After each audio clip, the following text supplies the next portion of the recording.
ஏழுமலையான் கோயில் வைகுண்ட ஏகாதசியை முன்னிட்டு இன்று சொர்க்கவாசலானது திறக்கப்பட்டது. முக்கியமாக காலை 12:45க்கு சொர்க்கவாசலானது திறக்கப்பட்டுள்ளது. முக்கியமாக இன்று வெள்ளிக்கிழமை என்பதால் ஒரு சிறப்பு அபிஷேகம் நடைபெற்ற பிறகு பக்தர்களை சுவாமி தரிசனத்துக்கு அனுமதிக்க உள்ளனர். வைகுண்ட ஏகாதசியை முன்னிட்டு கோயில் முழுவதும் கிட்டத்தட்ட 10 டன் மலர்களால் கோயில் உள்ளே மற்றும் வெளியே பல்வேறு மாநிலங்களிலிருந்து வர வைக்கப்பட்ட மலர்களால் அலங்கரிக்கப்பட்டுள்ளது. முக்கியமாக திருமலை முழுவதும் இந்த வண்ண விளக்குகளால் அலங்கரிக்கப்பட்டு பக்தர்களுக்கு காட்சியளித்து வருகிறது. பூலோக வைகுண்டம் போல் இந்த திருப்பதியானது காணப்படுகிறது. முக்கியமாக நாளை காலை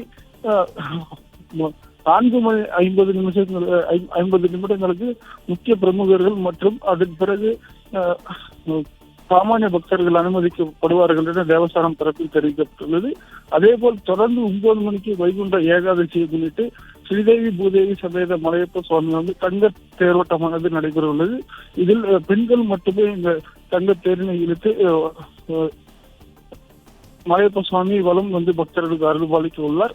மேலும் தற்போது 12:45 நிமிடங்களுக்கு சொர்க்கவாசலானது திறக்கப்பட்டுள்ளது.